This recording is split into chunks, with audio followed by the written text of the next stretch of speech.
Bonjour à toutes et tous, je suis Marion Lost, chargée de communication interne pour l'ingénierie de Thales et je vous souhaite la bienvenue sur le podcast de Thales Corporate Engineering intitulé La place des femmes dans l'ingénierie, elles s'engagent.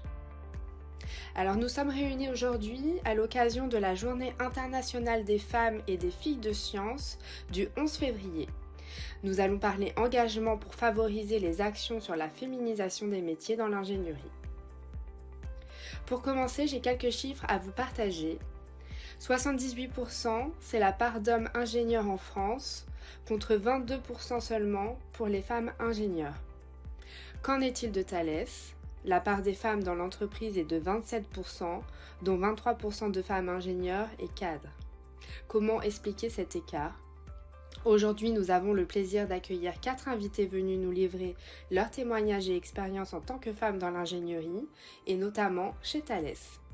Alors, comment susciter des vocations chez les jeunes femmes ? Quelles sont les ambitions de l'entreprise pour plus de parité ? Toutes les réponses dans ce podcast avec nos invités que nous allons maintenant laisser se présenter. Bonjour à toutes. Bonjour. Bonjour. Armelle, je te laisse te présenter. Oui, donc je m'appelle Armelle, je travaille au Corporate Engineering chez Thales Global Service et je suis experte des méthodes et pratiques outillées. Et je participe aussi à l'association Elle Bouge activement et je pourrais vous en décrire plus tard son fonctionnement. Bien sûr. Merci. Marguerite, je te laisse la parole. Bonjour, je m'appelle Marguerite, donc ça fait 15 ans que je suis chez Thales et depuis 2 semaines dans l'équipe d'Armelle, pareil, spécialiste AVQ et tous les process practice tools autour de ce métier, integration, verification, validation et qualification. Merci. Laurence ? Bonjour, je suis Laurence Aduré-Cantet, présidente et directrice des ressources humaines de Thales Global Service et sponsor de l'association Elle Bouge. Super, merci. Et Jeanne ? Bonjour, je suis Jeanne Bréjon et je suis designer chez Thales Digital Factory et je travaille pour tout le groupe Thales en général sur des sujets de design. Merci à vous de participer à ce podcast. J'ai quelques questions pour vous. Armelle, une première question pour toi. Donc, Thales est partenaire de l'association Elle Bouge depuis 2011. En tant que marraine de celle-ci, peux-tu nous la présenter en quelques mots, s'il te plaît ? Donc l'association Elle Bouge favorise l'intégration des jeunes femmes, des jeunes filles vers les filières de l'ingénierie, justement, technique, scientifique, pour qu'après elles aient l'appétence et qu'elles atteignent notre industrie. Donc on agit auprès des écoles, des collèges, des lycées, dans les forums pour présenter les écoles et faire en sorte qu'il y ait beaucoup de filles qui viennent s'inscrire dans nos écoles d'ingénierie. Okay. Et ton rôle en tant que marraine chez Thales ? Donc moi je suis marraine depuis 4 ans et j'interviens au fil de l'année. Nous avons plusieurs événements, plusieurs genres d'événements possibles. Donc aller dans les écoles pour présenter notre métier, ce qu'on fait. Aller dans les forums lorsqu'il y a des inscriptions pour les universités ou les écoles. Et puis après, on a des événements ponctuels, des challenges. Là, il y a le challenge Innovatech, il y a le salon du Bourget. On va les visiter avec tout plein de jeunes filles, qui est aussi un bel événement. Voilà, dans l'année, il y a tout plein de rendez-vous comme ça auxquels on peut participer, aider et être là pour attirer nos filles. Ok, merci.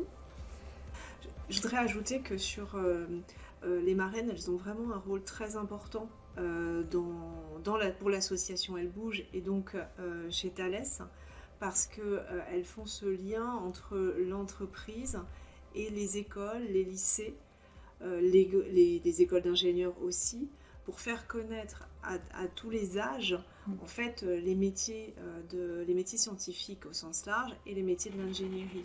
Et des marraines, on en a un certain nombre chez Thales, mais on peut largement en accueillir d'autres et des femmes de grande qualité et des hommes aussi peuvent rejoindre les rangs de ces marraines, d'une part, et puis d'autre part, le rôle pour moi de l'entreprise, c'est de faciliter, d'apporter des moyens à cette association en interne dans les projets. Donc on a un bon réseau interne, il faut s'appuyer dessus. Ouais, moi j'ai créé une communauté justement pour une communauté digitale où on capitalise tout. Et comme ça on voit ce qu'on fait toutes, les événements qui se passent, etc. Et on essaye de se mettre un petit peu en réseau. Et ça nous permet de nous connaître aussi. Donc on va essayer de développer tout ça. Voilà. Se faire connaître l'association Elle Bouge en interne de Thales, à la fois auprès des femmes ingénieurs de Thales, mais aussi auprès des hommes, parce que voilà, le champ il est encore plus large. Tout à fait. Super, merci. Donc Laurence, quel constat fais-tu sur la part des femmes dans l'ingénierie chez Thales ? Alors, le constat, c'est que la part des femmes dans l'ingénierie chez Thales, il est encore très insuffisant. Il y a des efforts importants qui ont été faits et qui sont faits de façon continue par les équipes de management et les équipes ressources humaines pour augmenter en fait le nombre de femmes, pour en recruter plus. Mais la féminisation dans ces métiers, elle reste. Et le constat, on le fait, elle reste très lente. Pourquoi ? Parce qu'il y a plusieurs raisons à ça. Une des raisons principales, c'est que de toute façon, le nombre global de jeunes, hommes ou femmes, qui sortent des écoles d'ingénieurs reste insuffisant par rapport au nombre de jeunes que nous souhaitons recruter. Donc la première difficulté est déjà une difficulté globale sur le nombre de jeunes qui sortent des écoles d'ingénieurs. Et en plus, on a une problématique, c'est qu'il y a aussi beaucoup moins de jeunes femmes qui embrassent ces formations, ces filières. Et ça pose une problématique parce qu'elles sont aussi moins nombreuses forcément à en sortir. C'est pour ça qu'on doit s'attaquer au sujet bien en amont. Le recrutement, c'est une chose, mais ça ne suffit pas. Ça se passe dans les écoles. Et il faut faire connaître les métiers scientifiques, faire témoigner les jeunes femmes sur leur parcours. C'est pour ça que je demandais à Jeanne quel a été son parcours, sur son parcours à la fois d'études, mais aussi son parcours professionnel. Parce que ces exemples-là, ils deviennent beaucoup plus concrets et parlants pour des plus jeunes qui se posent des questions sur leur choix d'orientation. Et on sait que la parité, elle existe en terminale scientifique. Donc il y a à peu près autant de garçons que de filles dans les premières et les terminales. Mais en fait, elle disparaît ensuite dans les études scientifiques. Donc il se passe quelque chose. Et il faut absolument qu'on donne aux jeunes filles l'envie, qu'on traduise ces métiers, qu'en leur donnant envie de s'orienter vers les métiers scientifiques. Et moi, c'est plutôt, si on peut citer Albert Einstein, c'est le rôle essentiel du professeur d'éveiller la joie de travailler et de connaître. Alors Jeanne, j'ai une autre question pour toi. Pourquoi avons-nous besoin de femmes dans les métiers de l'ingénierie selon toi ? Donc je vais plutôt parler de mon point de vue en tant que designer et notamment sur des sujets militaires sur lesquels Thales travaille. En tant que designer, moi je fais beaucoup de tests utilisateurs pour vérifier l'ergonomie des choses, l'utilisabilité, la facilité de prise en main. Et en fait, on a beaucoup de soucis par rapport à la parité parce que, par exemple, sur des outils de sécurité, un gilet pare-balles ou un casque, la morphologie va quand même influer beaucoup sur l'utilisabilité, l'expérience utilisateur de ce genre d'outils. Et si on n'a pas la parité homme-femme, ça va forcément induire des biais sur les résultats. Et c'est là où on se rend compte qu'effectivement, c'est plus compliqué, voire très compliqué, d'avoir autant de testeurs hommes que femmes. Et ça en devient un souci. Donc c'est vraiment indispensable qu'on ait une parité au moins plus grande que ce qu'elle est aujourd'hui. Donc là, c'est où je peux pointer du doigt le souci.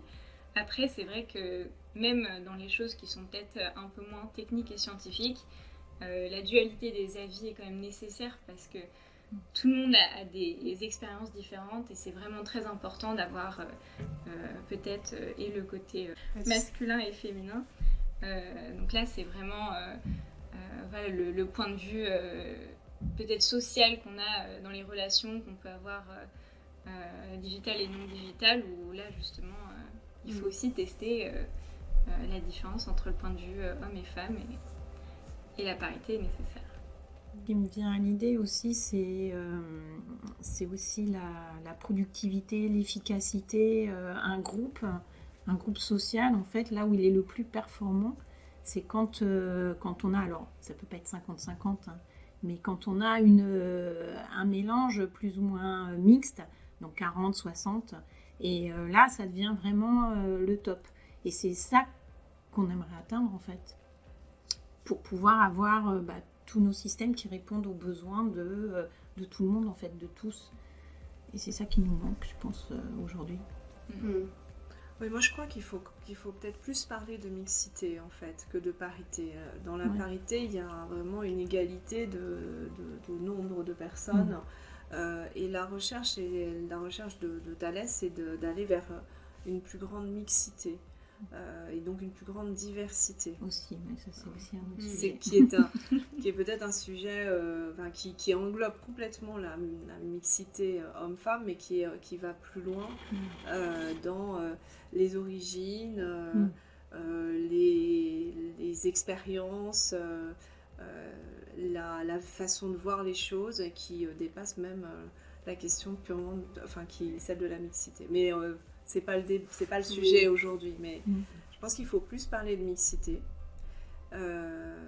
C'était là-dessus que je voulais réagir par rapport à ce que vous disiez. Mais c'est pour ça que Thalès est quand même très engagé sur ces questions de l'inclusion et de la diversité pour favoriser des équipes pluridisciplinaires qui vont générer cette très grande créativité dont tu parlais, Armelle. Une équipe où tous les gens sont pareils, ont le même background, ont les mêmes études, ont fait les mêmes sports, ont fréquenté les mêmes endroits, en fait, ne produira pas du tout le même résultat en termes de créativité que le même nombre de personnes, peut-être même moins de personnes, avec une très grande richesse d'origine, de formation, d'études, de voyages, d'expériences. Et donc après, la question, c'est de savoir comment on fait fonctionner un groupe qui ne se reconnaît pas facilement, en fait. Et c'est ça qui fait partie des actions que mène le Thalès. Et chez TGS, on le fait par des actions d'ateliers où on prend conscience de cette problématique de l'inclusion, en fait. Mais il y a encore beaucoup de chemin, beaucoup de travail à faire. Et surtout, en fait, quelque chose qui, moi, me paraît important, c'est qu'on croit que l'on a fait quelque chose et que donc le sujet va avancer. En fait, il faut toujours y revenir. C'est pas quelque chose de terminé et on passe à un autre sujet. On y revient et on retravaille, au risque de lasser un peu certains. Justement, c'était ma prochaine question. Selon vous, qu'est-ce qu'il faudrait faire pour susciter cette vocation des jeunes filles dans les écoles pour faire des métiers d'ingénieur plus tard? Qu'est-ce qu'il faudrait faire? Alors là, c'est une question que s'est posée l'association, déjà, de faire le constat et pourquoi, trouver les causes racines, etc. On a vraiment du mal, en fait, à savoir pourquoi il y a... alors, c'est surtout en Europe, je dirais, parce qu'en Asie, les jeunes filles vont beaucoup plus vers la technique, les sciences. Ça pose moins de problèmes. Ce serait culturel, alors? Bah ouais, les problèmes de biais, oui, c'est plutôt culturel.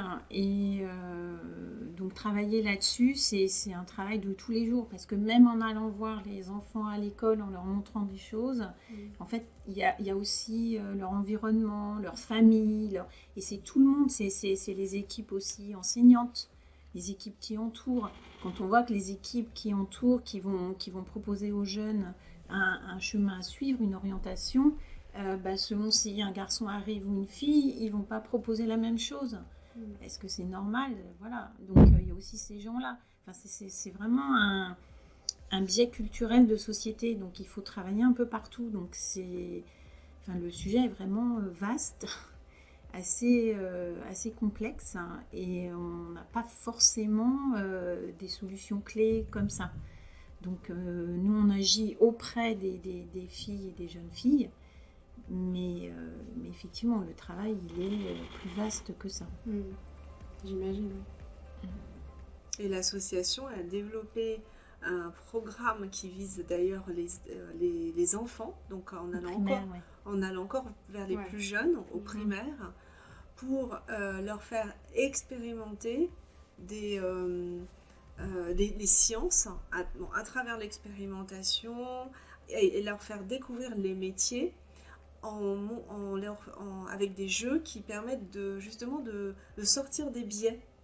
Et que ce soit les petits garçons, les petites filles vont se voir vont jouer et vont identifier des métiers en sortant des stéréotypes qui sont habituels sur les métiers plus de garçons et les métiers plus de filles. Et donc, c'est pour répondre à ce que tu disais tout à l'heure, l'association a décidé d'aller encore plus loin pour toucher un public encore plus jeune dès le primaire. Et avec des maîtresses, des maîtres des écoles qui sont moteurs par rapport à ça et qui accueillent en fait une marraine ou 2 marraines dans leur classe pour une matinée pour dérouler l'atelier.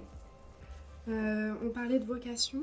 Jeanne, tu peux nous dire pourquoi tu as choisi ce métier ? Alors, moi je suis un peu dyscalculique, donc les chiffres et moi ça fait 1 milliard.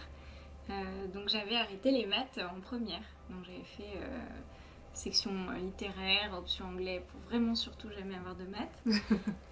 Mais par contre j'adore savoir comment marchent les choses et du coup je suis très curieuse, le comment m'intéresse beaucoup. Et du coup je suis quelqu'un de créatif mais je me dirais pas artistique et du coup vraiment d'aller voir un petit peu comment est-ce qu'on va créer des choses, comment est-ce qu'on va agencer différents systèmes, que ce soit des systèmes de personnes, des systèmes dans un monde digital ou tout ce genre de choses, ça m'intéressait vraiment. Donc le design paraissait tout détouré pour moi vraiment parce que c'est justement aller construire des choses, être avec des outils créatifs mais rester dans l'ingénierie, les choses du comment, du pourquoi et du test sur de la data. Donc là c'est vraiment ce qui m'a plu en fait, c'était le côté créatif et peut-être aussi scientifique. Armelle ou Laurence, comme vous voulez, si vous aviez un conseil à donner aux jeunes filles d'aujourd'hui pour se lancer dans une carrière ou des métiers d'ingénierie. Alors moi ce que je leur dis quand je vais les voir, je leur dis qu'on a besoin d'elles en fait, que c'est tous les métiers qu'on leur montre, qu'on leur explique, etc. sont aussi, ont besoin d'elles et que le monde de demain, ce qu'on est en train de construire aujourd'hui, les femmes, c'est primordial qu'elles prennent leur part, sinon le modèle qui arrivera ne sera pas fait pour elles. Et ça, c'est, je pense, le plus important. Est-ce que vous avez un modèle de femme en sciences ou en ingénierie sur lesquels vous êtes basé plus jeune ou même maintenant ? Si on revient maintenant, comme on dit, dans notre époque, les films qu'on a vus récemment s'appellent Les Figures de l'ombre. Oui. Donc, et là, il y a cette histoire de Catherine Chanson qui m'a absolument bouleversée et que j'ai fait montrer à mes filles. Et donc, la petite, elle parle que de NASA depuis, elle veut faire astronaute, elle veut être scientifique. Donc, c'est vraiment... c'est très inspirant, oui. Exactement. En plus, il y a quand même 2 axes. Donc, il y a des femmes, les sciences, mais aussi les afro-américaines. Donc, comment la société les a traités à l'époque, c'est juste incroyable cette film. Donc, s'il y a un conseil à donner aux jeunes filles, regardez ces films, ça change la vie. Merci pour ce partage. Jeanne, tu as une femme qui t'inspire ou qui t'a inspirée étant plus jeune ? Pas forcément une femme. Mon but, c'était vraiment d'avoir une passion, peut-être d'avoir dans un métier de passion. Et on ne dit pas souvent que les métiers scientifiques, c'est des métiers de passion, alors que C'est vrai. justement, ça peut être quelque chose qui peut être tout aussi captivant, intéressant et créatif. Donc moi, je dis, mon but, c'est d'être passionnée. Sur l'aviation, il y a quelqu'un que je trouve qui est inspirante, c'est Claudie Aigneret, qui quand même était astronaute, une femme française, qui a été ministre. Donc je pense qu'elle a un parcours qui peut inspirer. Une pour Jeanne, par rapport aux clichés sur les femmes dans l'ingénierie, qu'est-ce que tu en penses? Pour l'instant, j'en ai pas rencontré Ouais. beaucoup parce que ça fait 1 an que je suis chez Thales. Et je tiens à dire que c'est une bonne chose que j'en ai pas beaucoup rencontré. Alors peut-être que c'est parce que je suis à la Digital Factory et que du coup, vraiment, on est toujours dans des équipes très mixtes et de métiers et de personnes. Ce sont des nouveaux métiers à la Thales Digital C'est ça. Factory. Donc, ouais. Et aussi, il y a justement le digital qui Ouais. efface beaucoup ces traits-là, que ce soit des traits de pouvoir, des traits de sexe, voilà, tout ce qui est des choses qui peuvent nous diviser. On s'en rend beaucoup moins compte en digital. Alors, ça ne veut pas dire qu'on ne les voit pas et qu'ils n'existent pas, mais ça prend moins le devant de la scène. Et je pense que c'est une bonne chose. Laurence, est-ce que tu sais nous dire quelles sont les ambitions de Thales pour essayer d'avoir plus de parité dans les métiers d'ingénieur? Oui, ce que je reviens sur ce que je disais tout à l'heure, c'est peut-être une ambition de Thales d'aller de développer une plus grande mixité. Et Thales y travaille depuis de nombreuses années avec des objectifs qui existent, je dirais, depuis peut-être au moins 2016. D'accélérer le recrutement des femmes dans toutes les organisations et dans tous les niveaux de l'organisation, de féminiser les comités de direction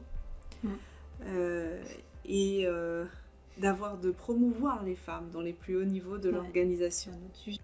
Alors aujourd'hui, il y a 75% des comités de direction dans le groupe qui ont au moins 3 femmes. Et la cible à l'horizon 2026, c'est le même pourcentage de comités de direction, mais avec 4 femmes dans les 75% des comités de direction.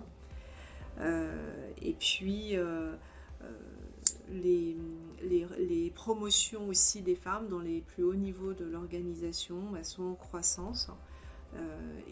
Et donc donnent à des femmes des postes de responsabilité. Et donc ça fait aussi partie des actions que mène Thales pour développer, renforcer cette mixité. Et enfin, en début d'année, Thales a adhéré au cercle Inter-Elle, association qui est engagée en faveur de la mixité et de l'égalité professionnelle dans les secteurs scientifiques et technologiques.